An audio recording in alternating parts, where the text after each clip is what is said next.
What's up, guys? Welcome back to the cave. Welcome back to part 2 of my Valentine's gifts. This was my second gift. It is the DualShock 4 back button attachment for PS4. Alright, guys, so this has 2 programmable back buttons mapped to 16 different functions. OLED screen display current button assignment and selected profile. Screen button lets you customize your button assignments, and it also gives you a stereo headset jack connection with your wired headset, which is important because I have a wired headset. And this is what it tells you on the back.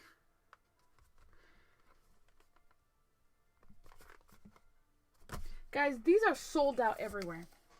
GameStop, Target, Best Buy, no one has these right now. Then you got the jerks on eBay that buys these up and trying to sell them for $50 when they retail for $29.99. So that's a little irritating. And no, I did not buy this on eBay for $50. That's ridiculous. That just upsets me that people do that. They buy out the stores and then they try to make a profit on that. Dude, go make money honest way. That's just messed up. Take advantage of people like that. So, how did I get this? So this was a gift, but obviously I went through the process to get it. And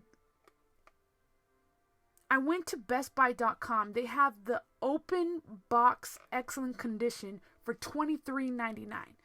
Plus $3.99 shipping handling plus taxes. So it came out to $30 and some change, which is still cheaper than buying it brand spanking new. And the only difference is that they just taped the box shut. So, let's open this up so I can show you what it looks like. Okay, it says, important read first.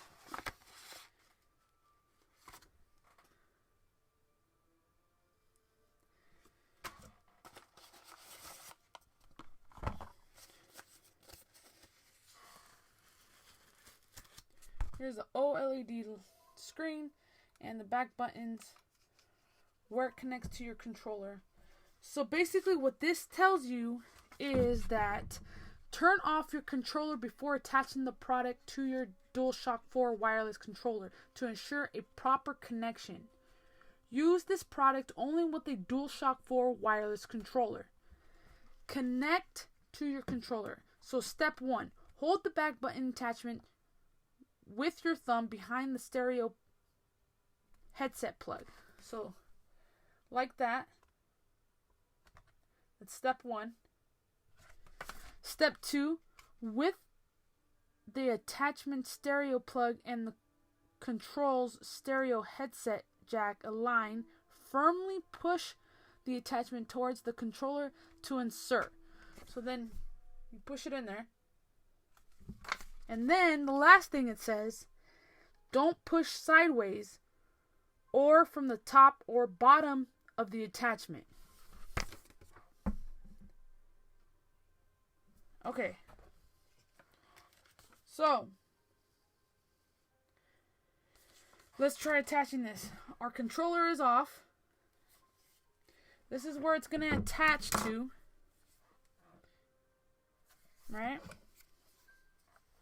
Alright, guys, so the moment of truth, we're going to follow this instructions because we don't want to damage this or this, because this is very expensive and this is half of this. So yes, we don't want to damage it.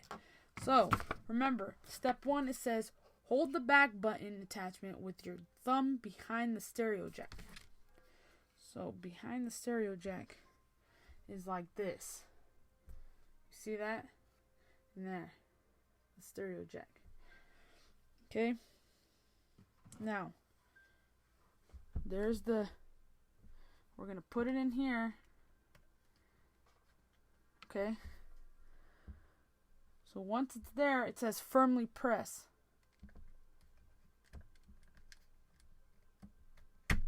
Okay, we got it in. Now it's connected to your controller. Now, we're going to turn this on so it properly connects to this. Alright, it's on. Alright, so now it's saying that this is O and this is X.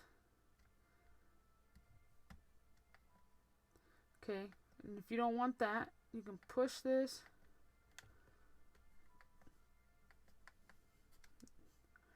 Okay, and or you can do that. Or you can program whatever you want. If you hold it down, it'll give you the specs to do whatever you want. So, since I don't know what I want right now, because I want to test it out to see what I use, because I don't really know right now. I'm going to test out and then put the buttons I want on there. And I'm going to program one to my Fortnite settings and one to my Call of Duty settings. So that way, they work with that. So I'll come back to you guys and let you guys know how that went. They're both updating right now, so that's going to take forever. And yeah, people were saying that this is a really cool attachment.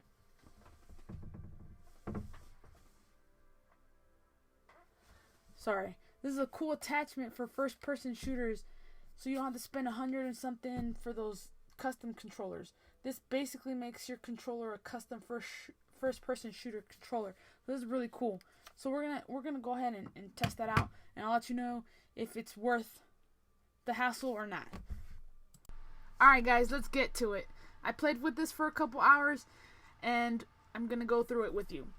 So first off, the way it feels in your hand at first feels unnatural, awkward, just awful. You get irritated because you're just not used to having this.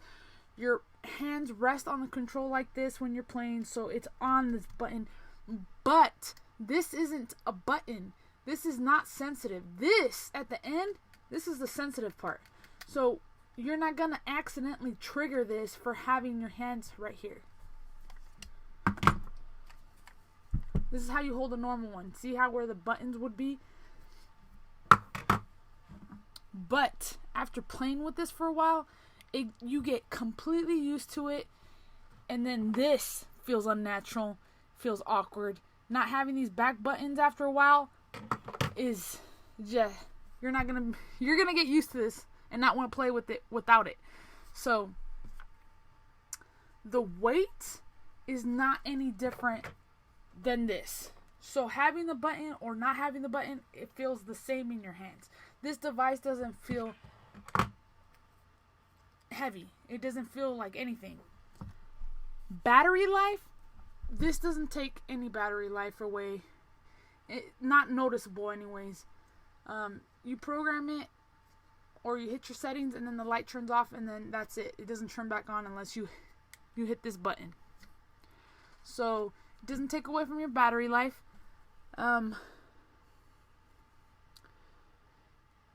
Sensitivity I went through with you. It's just, this is not sensitive. This is not this is a button, solid button. You have to click on it. You hear it in order to trigger it. So there won't be any accidentals, like I said. The sensitivity versus a Pro controller, it's nowhere near a Pro controller, guys. So if you're looking to make your controller a Pro controller, this is like entry level versus those Pro controllers being professional. Those controllers, you can program sensitivity. There's multiple buttons and you can program to them. There's all kinds of features on those. This is just 2 extra buttons on the back, so you don't have to move your thumbs from the joysticks. Or in my case, this, I've programmed R2 and L2 to aim and shoot. It's just, it feels more natural to me than this. My reaction time's way faster this way than this way. So it made me a little bit more quick on the draw than usual. So that was cool. So if you're an average gamer and you're looking for a slight advantage, yeah, this is so worth it. For me, it's so worth it. I can't play without it now. I'm used to it. So yeah, guys, that should basically cover most of it for you guys. How to install it, the price, and how it feels when you're playing. So I do recommend it for average gamers. If you're looking for a Pro controller, this is entry level status compared to the other Pro controllers. So if you want that slight advantage, then this is it. But if you're looking for like a huge advantage, you're gonna have to shell out the hundreds for the pros. But $30, well worth it.